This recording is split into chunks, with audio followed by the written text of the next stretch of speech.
नमस्कार, मैं दीपक शर्मा और मेरे YouTube मंच पर आपका स्वागत। दोस्तों, हार यानी पराजय किसी का भी मन खराब कर सकती है, मूड खराब कर सकती है, जायका खराब कर सकती है। और आज एक अजीब इत्तेफाक है कि जिस वक्त प्रधानमंत्री मोदी इस दुनिया के सबसे ताकतवर आदमी अमेरिकी राष्ट्रपति जो बाइडेन की मेज़बानी कर रहे थे, लोग कहते हैं कि उनका ध्यान कहीं और था, उत्तर प्रदेश में था। वो उत्तर प्रदेश जिसने 2 बार मोदी जी को ऐतिहासिक जीत दर्ज करा के प्रधानमंत्री बनाया, 14 में, 19 में। वही उत्तर प्रदेश जिसकी बदौलत आज वो प्रधानमंत्री बन के बाइडेन से बात कर रहे थे। उसी उत्तर प्रदेश में आज मोदी जी की नींव हिल गई, पहली बार बुनियाद खिसकने लगी। और आज उत्तर प्रदेश में मोदी जी को, एनडीए को सबसे बड़ी हार का सामना करना पड़ा।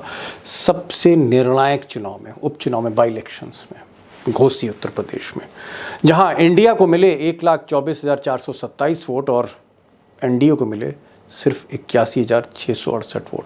42,000 ज़्यादा से मतों से एनडीए हारी है और अब तक की ये घोसी की सबसे बड़े अंतर से हार है। The biggest defeat ever in Ghosi. वो मोदी जी के खाते में गई, वो एनडीए के खाते में गई, डबल इंजन के सरकार के खाते में गई। लेकिन सिलसिला यही नहीं थमा। उत्तर प्रदेश से कुछ और बुरी खबरें G20 के स्टार्ट होने से पहले मोदी जी का इंतजार कर रही थी। और ये खबर है कि पंचायत उपचुनाव में भी मोदी जी यानी एनडीए यानी बीजेपी लखनऊ में हारी, उपचुनाव में पंचायत के मिर्ज़ापुर में हारी, जालौन में हारी, बरेली में हारी। और अगर मैं बाई इलेक्शंस की बात करूं तो इधर लगातार योगी और मोदी सरकार उत्तर प्रदेश में हार रहे हैं। पहले मैनपुरी हारे, फिर खतौली हारे, आज घोसी हारे और घोसी के 7 किस्तों में पंचायत उपचुनाव भी हार गए। अब दोस्तों, आज अगर ओवरऑल आप बाई इलेक्शन का सीन देखें, नतीजे देखें, तो अगर त्रिपुरा निकाल दें, नॉर्थ ईस्ट का, पूर्वोत्तर का एक छोटा सा राज्य जिसकी लोकसभा में बहुत कम जिसका योगदान है सीटों की तुलना में, अगर हम त्रिपुरा निकालें तो मोदी जी को सिर्फ जो ग्रेस नंबर मिले, मुंह छिपाने की जो जगह मिली, वो उत्तराखंड ने दी। उत्तराखंड में मोदी जी 2000, जी हाँ, एक बहुत ही कम अंतर से उन्होंने बागेश्वर का चुनाव जीता। यहाँ भी हार रही थी बीजेपी। लेकिन अगर आप पश्चिम बंगाल देखें, अगर आप केरल देखें, अगर आप उत्तर प्रदेश देखें, अगर आप झारखंड देखें, हर बड़े राज्य में जहाँ से मोदी जी को बहुत उम्मीदें हैं, आज उन्हें हार का सामना करना पड़ा। अब यूपी में इस ऐतिहासिक हार की कहानी के मुख्य पात्र नरेंद्र मोदी नहीं। इस कहानी के जो मुख्य पात्र हैं वो अमित शाह हैं, मोदी जी के चाणक्य। क्योंकि चाणक्य के ही कहने पर यह उपचुनाव हुआ। दरअसल चाणक्य के सबसे खास आदमी ये साहब हैं, दारा सिंह चौहान। और एक और आदमी उनके बड़े खास हैं, ओम प्रकाश राजभर। एक और बड़े खास आदमी है, संजय निषाद। इन्हीं लोगों ने अमित शाह से कहा था कि हम दारा सिंह चौहान को समाजवादी पार्टी से ला सकते हैं, आप भाजपा में शामिल कर लिए। और ऐसा लोग कहते हैं, इसका मेरे पास कोई साक्ष्य नहीं है, कि अमित शाह ने दारा सिंह चौहान से कहा कि तुम समाजवादी पार्टी आओ, जाकर चुनाव लड़ो, मंत्री मैं बनाऊंगा। तो ये कुल जो आप उपचुनाव देख रहे हैं, जहां ऐतिहासिक हार मिली, उसके पीछे अमित शाह है। और आज अमित शाह, ऐसा लोग कहते हैं, अपने को अपमानित महसूस कर रहे हैं। वो अपमानित इसलिए महसूस कर रहे हैं क्योंकि उनको लगता है कि दारा सिंह चौहान के कैंडिडेचर में, उम्मीदवारी में कोई कमी नहीं थी। अमित शाह एक मजबूत दारा सिंह को लेकर आए थे दंगल में लड़ाने के लिए। दरअसल दारा सिंह का साथ इन साहब ने नहीं दिया, योगी आदित्यनाथ ने। क्योंकि योगी आदित्यनाथ से पूछा नहीं गया था और योगी आदित्यनाथ की कोल्ड वार चल रही है अमित शाह से। यानी कहीं ना कहीं आप कह सकते हैं कि घर को आग लग रही घर के चिराग से। ये योगी वर्सेस अमित शाह की ये जो जंग है ये और तेज होगी और इसके परिणाम बीजेपी के लिए और बुरे होंगे? घमासान होगा, क्योंकि इस घोषी के हार का ठिकरा सब एक दूसरे के सर पे फोड़ेंगे और उससे पार्टी में घमासान होगा। ये बाद में आपको घमासान होगा और ये आने वाले लोकसभा चुनाव के लिए अच्छे संकेत नहीं है। अब ये तो बात रही अमित शाह वर्सेस योगी की और इसको हम डिस्कस करेंगे। इसको सिर्फ घोसी विधानसभा चुनाव तक हम सीमित नहीं कर रहे, इसको मैं 2024 के पर्सपेक्टिव में कि उत्तर प्रदेश जो सबसे बड़ा सूबा है, सबसे ज़्यादा सीट है, यहाँ पर ये जो लड़ाई है अगर थमी नहीं, इसको मोदी और मोहन भागवत रोक नहीं पाए, जो अंदर ही अंदर पूरी उत्तर प्रदेश को दो लॉबीज़ में बांटती चली जा रही है जंग, तो फिर क्या होगा? इस पर मैं आऊँगा। टाइगर से भी बात होगी, प्रोफेसर रविकांत से भी बात होगी, लेकिन एक पॉइंट और दोस्तों आपके सामने मैं शेयर करना चाहता हूँ, साझा करना चाहता हूँ। एक और सिग्निफिकेंट तथ्य सामने आया है और ये तथ्य ये है कि पहली बार 2014 से अब तक अति पिछड़ा वोट है, जो बड़ा डिसाइसिव वोट है बीजेपी का, वो भी दरकने लगा है। और इसके लिए अगर आप घोसी को देखें, घोसी का प्रोफाइल देखें कंस्टिट्यूंसी का, विधानसभा का, तो मुस्लिम यहाँ खासी तादाद में है, मुस्लिम के बाद दलित भी खासी तादाद में है, कुछ सवर्ण भी हैं, ठाकुर भी हैं, लेकिन जो निर्णायक वोट है वो बैकवर्ड और मोस्ट बैकवर्ड, यानी पिछड़ा और अति पिछड़ा, ये बड़ा निर्णायक वोट है। और पहली बारी जो अति पिछड़ा है ये बीजेपी के फोल्ड से निकलता हुआ दिख रहा है। और इसकी सबसे बड़ी वजह यह है कि अगर आप अति पिछड़ा नेता देखें तो वहां पर ओम प्रकाश राजभर फेल हो गए बीजेपी के। अगर आप देखें तो संजय निषाद जो वहां कैंप करते रहे वो घोसी में फेल हो गए। अगर आप दारा सिंह चौहान जो खुद अति पिछड़ा से हैं, नोनिया चौहान हैं, वो भी फेल हो गए। और मोदी जी की सबसे खास अनुप्रिया पटेल जो कुर्मी वोट लेके आती हैं, जो आप कह सकते हैं बैकवर्ड से आती हैं, वो भी वहां पर फेल हुई।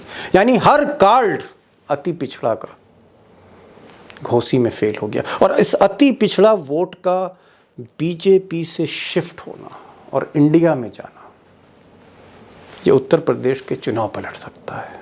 और उत्तर प्रदेश के चुनाव पलटे तो मोदी जी की किस्मत पलटने में देर नहीं लगेगी। अब दोस्तों, कहने को उत्तर प्रदेश एक बहुत मजबूत गढ़ है। अमित शाह तो कहते रहते हैं कि उत्तर प्रदेश और गुजरात, यानी गुजरात की 26 सीटें, उत्तर प्रदेश की 80 सीटें। मैं लोकसभा में खाता ही 100 सीटों से खोलता हूँ, ये कई बार दावा ठोक के अमित शाह कह चुके हैं। लेकिन ज़मीनी हकीकत क्या है, मुझे लगता है इसका आपने एक झांकी आज आपने देखी, जो नतीजे सामने आए। और ये नतीजे कोई सर्वे या ओपिनियन पोल के नहीं हैं, ये हकीकत के नतीजे, मशीन से खुले आंकड़े, यहाँ एक ऐतिहासिक हार का सामना आज बीजेपी को करना पड़ा। उत्तर प्रदेश क्या खतरे की घंटी बजा रहा है मोदी जी के लिए? क्या उत्तर प्रदेश जो सबसे मजबूत गढ़ है, अगर इसी में दरारें दिखने लगी और अगर राहुल गांधी यहाँ भारत जोड़ो यात्रा पार्ट 2 करते हैं और धीरे से मायावती आचार संहिता के बाद आती हैं और फिर नीतीश कुमार कुर्मी वोट बैंक लेके आते हैं, जयंत चौधरी जाट वोट बैंक लेके आते हैं, और उसके साथ साथ अखिलेश यादव हैं जिन्होंने आज पासा पलट दिया उत्तर प्रदेश की बाजी का। क्या उत्तर प्रदेश 2024 की इबारत लिखेगा? कौन जीतेगा, कौन हारेगा? एक इंपॉर्टेंट सवाल यूपी, और आज इसी पर डिस्कस करेंगे। टाइगर होंगे और साथ में प्रोफेसर रविकांत होंगे, जो कास्ट इक्वेशंस के आप कह सकते हैं हकीकत में प्रोफेसर हैं, उनसे समझने की कोशिश करते हैं हम तीनों मिलके। और जो सबसे बड़ा सवाल आपके लिए है उसका जवाब मैं लेकर आ रहा हूं कि क्या उत्तर प्रदेश का आज का नतीजा 2024 को इम्पैक्ट करने जा रहा है। चलते हैं सीधे टाइगर और प्रोफेसर रविकांत जी के पास।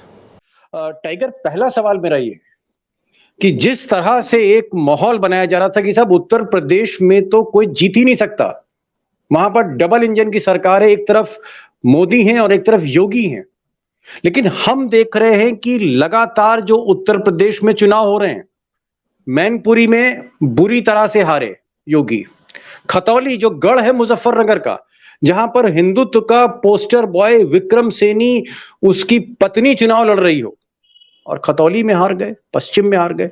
और अब पश्चिम से सीधे पूरब में जो चुनाव हुआ घोसी, जो बीजेपी की सोशल इंजीनियरिंग जहां दांव पे लगी हुई थी, कि साहब संजय निषाद भी वहां कैंपेनिंग कर रहे हैं, अनुप्रिया पटेल भी कर रहे हैं, दो उप मुख्यमंत्री भी कैंपेन कर रहे हैं, वहां पर ओम प्रकाश राजभर भी लगे हैं, और जो सिटिंग एमएलए जो बीजेपी में गया दारा सिंह चौहान, वो भी जो है दारा सिंह नोनिया चौहान है, वो भी पिछड़ा है।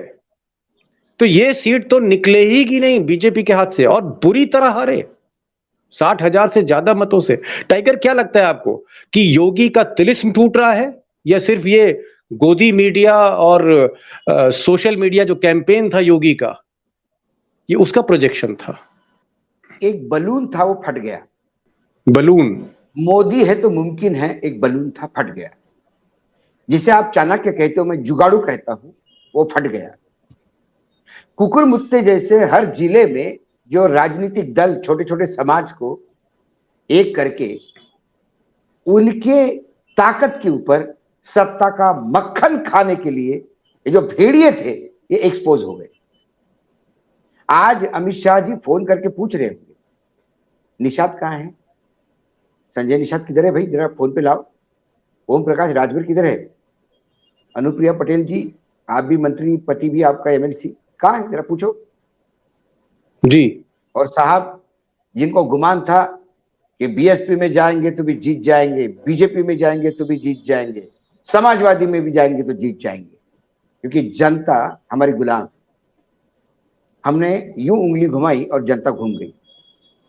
दीपक भाई, मैं हमेशा कहता हूं, मैंने कई जगह पे आप सवाल पूछते हैं और मैं कहता हूं कि एक मेरा, चाहे तकिया कलाम कहो या इसको, मैं कहता हूं जब जनता मन बना लेती है, जनता मन बना लेती है, तो पन्ना प्रमुख, चाणक्य, जुगाड़ू, पैसा, मोदी का तिलिस्म, पैसा, कारपेट बॉम्बिंग, सत्ता, अधिकारी, इलेक्शन कमीशन, ईवीएम, सब सब सब ईडी सीबीआई सब धरी रह जाती है।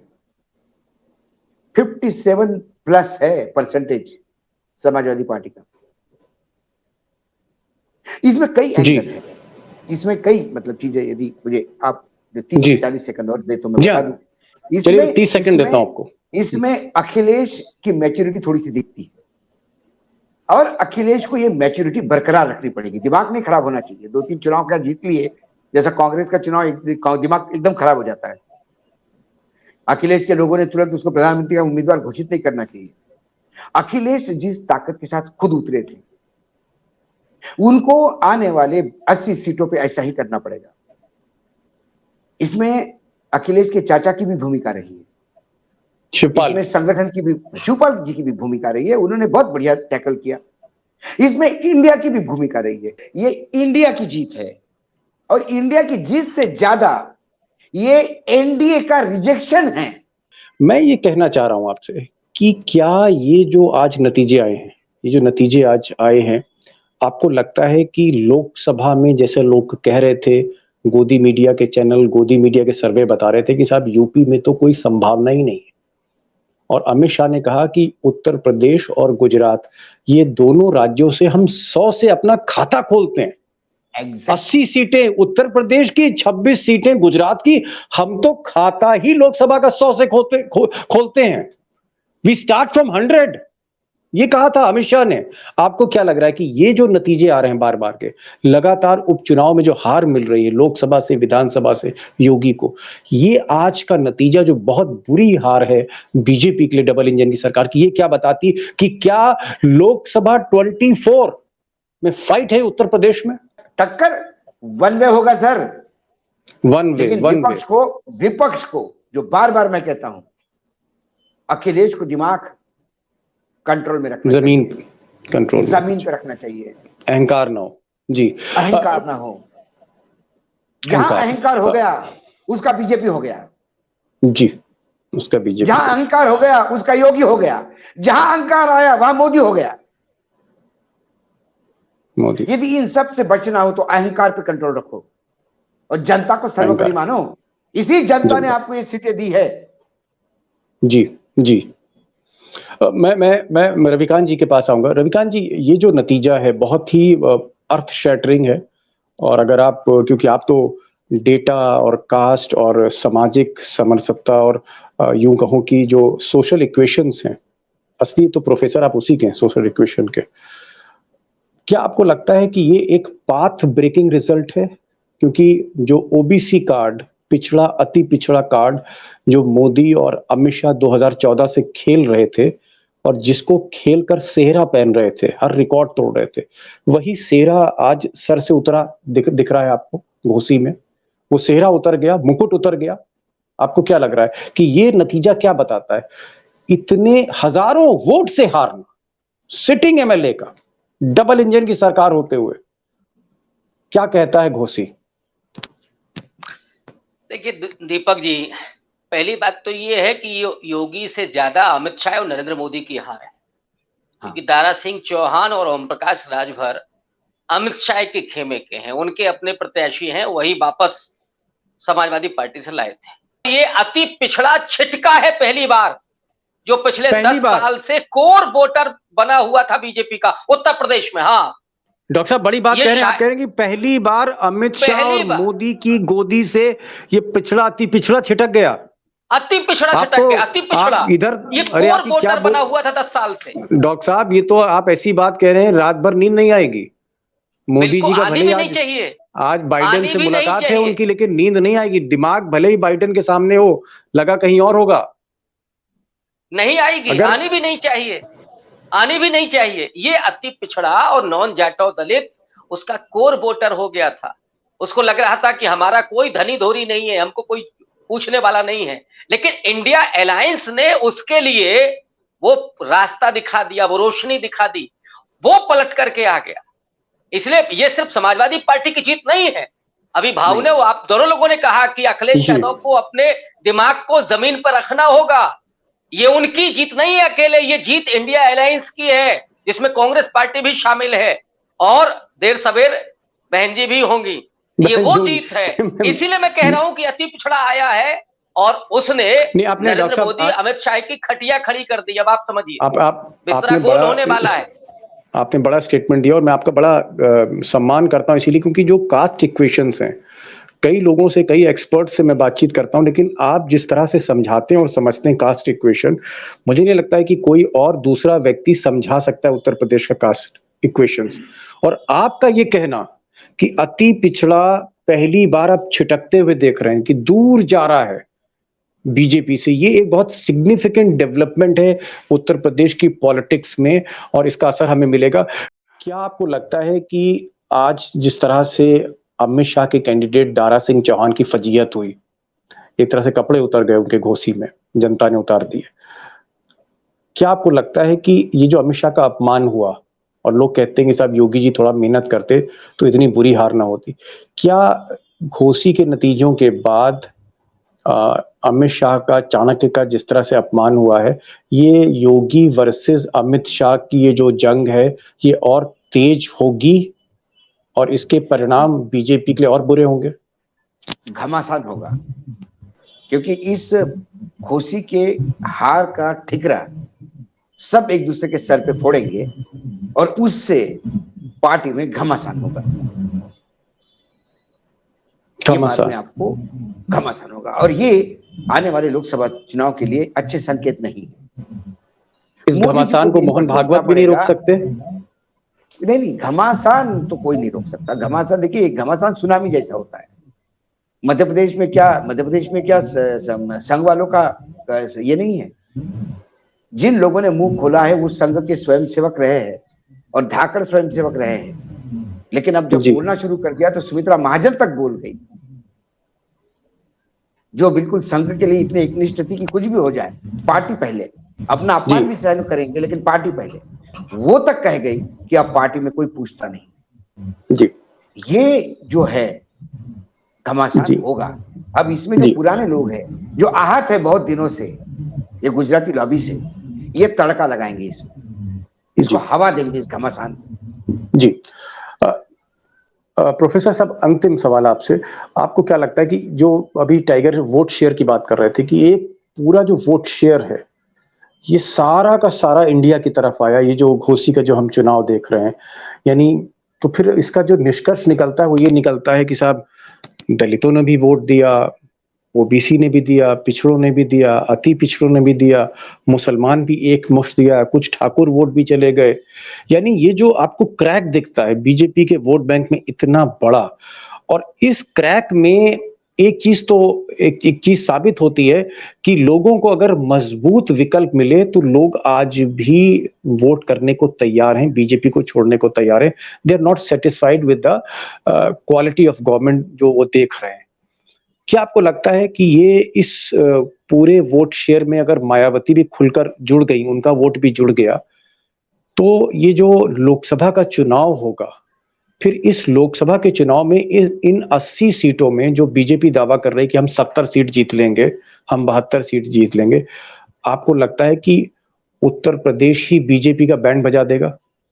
ये निश्चित तौर पर, और मैं तो पहले भी कहता रहा हूं कि अगर ये तीनों बड़े राजनीतिक दल एक साथ आते हैं तो बीजेपी 62 से 26 पर आ जाएगी। ये मेरा अपना कैलकुलेशन है। लेकिन घोसी जीतने के बाद इंडिया अलायंस के, मुझे लगता है कि ये 26 नहीं बल्कि 25 पर रह जाएगी। इस तरह की स्थितियां दिख रही। मैं सिर्फ अभी उसमें एक सीट का नुकसान देख रहा हूं। अभी भी 25 सीटें बीजेपी को मुझे जाती हुई दिख रही हैं। लेकिन सबसे बड़ा जो बीजेपी को घाटा हुआ है वही अति पिछड़ा। घोसी विधानसभा में मुस्लिम बड़ी सबसे ज्यादा तादाद में है, फिर दलित है, फिर उसके बाद आपका राजभर है, यादव है, नोनिया चौहान है। ये जो समीकरण है वो सीधे तौर पर दिखाते हैं कि दलित भी गया है। ऐसा नहीं है कि दलित ने वोट नहीं किया है, कोशिश की बीजेपी ने, लेकिन वो इंडिया अलायंस के साथ जा रहा है। ये स्थितियां दिखाती हैं कि भारतीय जनता पार्टी के लिए खतरे की घंटी बज चुकी है। और इसमें और लोगों को जो अब तक कहा जा रहा था, देखिए दीपक जी, मैं बराबर ये बात कहता रहा कि हिंदुत्व के वजह से उत्तर प्रदेश में बीजेपी चुनाव नहीं जीतती। नाहक ही हिंदुओं को सांप्रदायिक कहकर के बदनाम किया जाता है। भले ही उन्होंने 50% वोट किया हो बीजेपी को, वो सांप्रदायिक नहीं है, वो उस तरह के हिंदूवादी नहीं है। वजह ये थी कि विकल्प नहीं मिल रहा था, और जो विभाजन की राजनीति बीजेपी ने की, पिछड़ों के सामने अति पिछड़ा, यादव के सामने कुर्मी को भी लेकर के आए थे वो, इस कॉम्बिनेशन ने बीजेपी को जिताया था। लेकिन जैसे ही अब उनको विकल्प दिख रहा है, वे फिर से शिफ्ट कर रहे हैं, लौट रहे हैं वहां से, क्योंकि 9-10 साल में जो हश्र हुआ है लोगों का, गरीबी, बेकारी, भुखमरी, महंगाई, ये चरम हालात, ये और उसमें जो अभिव्यक्ति की आजादी पर हमला, पत्रकारों के साथ क्या हो रहा है, दलित एक्टिविस्टों के साथ क्या हो रहा है। अरे साहब, बाबा साहब अम्बेडकर के जो परनाती हैं उनको जेल जाना, अनंत तेल तुंबड़े उनके रिश्तेदार हैं, उनको जेल में ठूसा है लोग। तो क्या इस देश प्रदेश का दलित नहीं देखता जहां पे कांशीराम ने काम किया हो, वहां पे दलितों की अपने जो इमोशन है वो बहुत बहुत ताकतवर है, और बीजेपी को उसमें मात खानी ही होगी। ये मुगालते में न रहे कि नहीं साहब वो हमको वोट करें, मात खानी। प्रोफेसर साहब, आपने कुछ बातें बहुत अहम की और टाइगर ने बहुत अहम बातें की। टाइगर ने कहा कि भाई जो घमासान है ये बहुत ही निर्णायक होगी बीजेपी की हार में। अमित शाह वर्सेस जोगी, जो आज इनको दिखा, जोगी और अमित शाह दोनों के खेमों में जो ब्लेम गेम चल रहा है, आरोप प्रत्यारोप, एक दूसरे पे तोहमतें इल्जाम लगाई जा रही हैं। कुछ कह रहे हैं कि अमित शाह की वजह से हारे, कुछ कह रहे हैं योगी की वजह से हारे। ये घमासान अभी और बढ़ेगा। और दूसरी आपने जो बात कही कि जो अति पिछड़ा है, जिस पर पिछले 10 साल से बीजेपी मेहनत कर रही थी, अति पिछड़े पे, उसमें सेंध लग गई, वही टूट के जाने लगा वापस। और आपने कहा कि खतरे की घंटी है, तो ये वाकई एक अलार्म बेल है, खतरे की घंटी है बीजेपी के लिए। जी, थोड़ा सा आपको थोड़ा समय शब्दों का चयन, थोड़ा समय, आप जो कह रहे हैं कि बीजेपी पे मेहनत कर रही थी, अरे बीजेपी ने इन पे मेहनत की होती तो ये कभी छोड़ के नहीं जाती। बीजेपी जो से उसको मूर्ख बना रही थी, मूर्ख बना रही थी, वो अब समझ में आ गए कि वो एक चक्कर में फंस गए थे जी, उनको रियलाइज। चलिए, देर से ही सही, लेकिन अगर वो वापस लौट रहे हैं, मेरा सिर्फ ये कहना था कि जो सिचुएशन है, टोटल जो सिचुएशन है, वो एक अलार्म बेल है, खतरे की घंटी है। और उत्तर प्रदेश जो सबसे बड़ा आप कह सकते हैं किला है, गढ़ है, जहां से थोक के भाव सीटें मिलती थी, वहीं पर एक सवाल खड़ा हो गया कि आगे अब क्या होगा, व्हाट नेक्स्ट नाउ। अगर यूपी फंस रहा है मोदी जी के लिए, अमित शाह के लिए, आप दोनों लोग आए और आपने समय दिया अपने बहुमूल्य वक्त में से। मैं आप दोनों का बहुत बड़ा शुक्रिया अदा करूंगा, और अपने दोस्तों की तरफ से a big thank you to both of you कि आप लोग आते हैं और बहुत आसानी से चीज़ों को समझाते हैं और बेखौफ तरीके से समझाते हैं कैमरे पर। Thank you so much.